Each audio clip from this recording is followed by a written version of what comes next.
You've got mail. CSCC email and email etiquette. A note on accessibility. The audio and video of this presentation match. The words written on the screen are spoken, and the words spoken are written on the screen.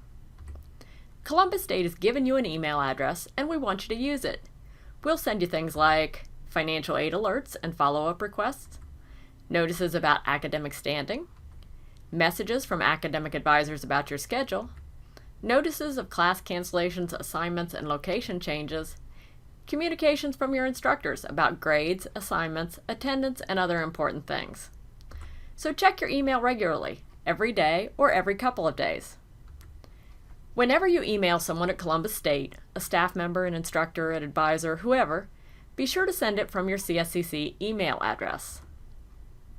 Do you really want your prof to see an email from hotpants99@yahoo.com? And there's a good chance the spam filter would block it anyway. And when you're emailing someone at Columbus State, it's a good idea to use your skills and your manners. Make sure you fill in the subject line so the reader knows what the email is about. Start with a greeting like "Hi" or "Ms. Jones" or "Hello, Professor." Express yourself clearly and concisely. Get to the point quickly. Like they always told you, say please, thank you, and I'm sorry when needed. Say which class you're in or want in. Most instructors have lots of classes. Include previous messages about the same issue so the reader remembers what's been discussed. Use professional grammar, punctuation, capitalization, and word choices. Sign your full name like it is on the roster, maybe adding something like "best" or "regards" before it. Be sure to read what you wrote before hitting send. Be sure to check for a response, but be patient. Lots of people will answer almost immediately, but if it's late at night, a holiday, or a weekend, it may take a while. And there are some things that you should not do. Don't use texting shortcuts, LOL. Don't be falsely polite or sarcastic. Never threaten or say something that could be used against you. Never send an email when you're angry. Here's an example of a bad email. To Professor from T. Jones. Note that there's no subject given. Hey, they told me you had to give me your permission to get into your web class ed. The faculty member would be saying, who is they? And I don't have to give permission. And which web class? I have 3. This is much better. To Professor from E. Jones. Request to join DEV 0145 W03. Hello, I'd like to join your DEV 0145 W03 12345 online class if you still have room. My work schedule changed after I signed up for classes, and I will no longer be able to attend the traditional class I had signed up for.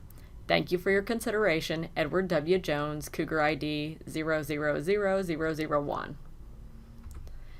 In this email, the instructor feels respected and has all the information needed to add the student. Here's another bad one.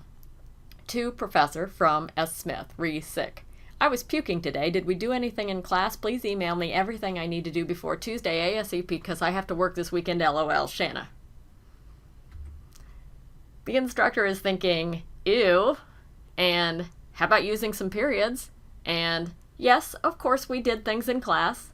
And why does working this weekend make you laugh out loud? This one's much better.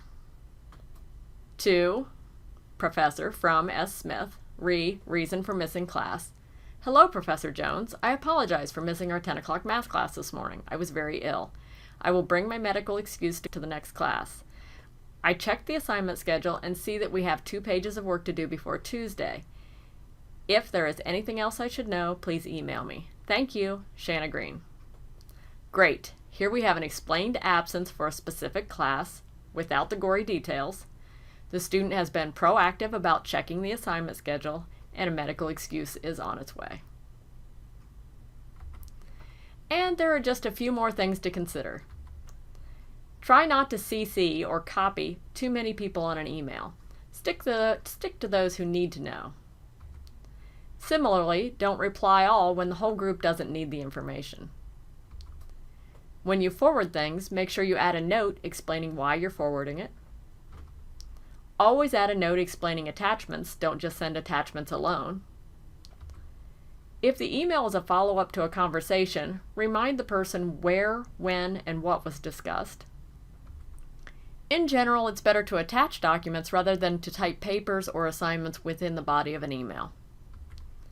Make sure your attachments are in common file types. Try saving as .doc, .docx, .rtf, .powerpoint, or .jpeg.